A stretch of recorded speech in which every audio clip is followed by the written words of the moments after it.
2026 FIFA বিশ্বকাপের উন্মাদনার মাঝেই ফুটবল প্রেমীদের নজর এখন ব্যক্তিগত অর্জনের দিকে। ফিফা বিশ্বকাপে দলগত সাফল্যের পাশাপাশি ব্যক্তিগত পুরস্কারও ফুটবলারদের জন্য বিশেষ মর্যাদার। মাঠের লড়াইয়ে শ্রেষ্ঠত্ব প্রমাণের স্বীকৃতি হিসেবে সবচেয়ে আলোচিত তিনটি সম্মান হল গোল্ডেন বুট, গোল্ডেন বল এবং গোল্ডেন গ্লাভস। তবে নামের সঙ্গে গোল্ডেন থাকলেও এগুলোর কোনোটিই নিরেট সোনার নয়।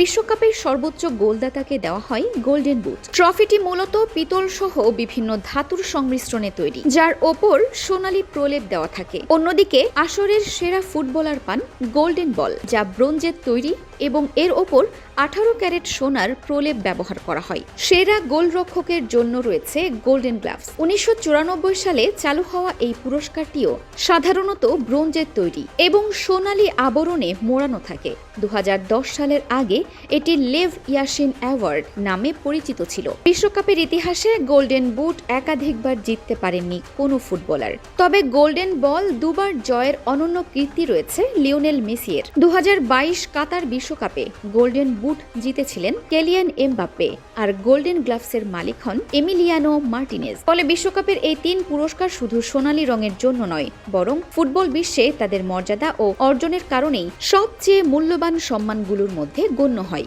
ফিফা কখনো এসব পুরস্কারের প্রকৃত বাজার মূল্য প্রকাশ করেনি। 19 জুলাই ফাইনালের মাধ্যমে জানা যাবে কে কার হাতে তুলে নেবেন এই সম্মান।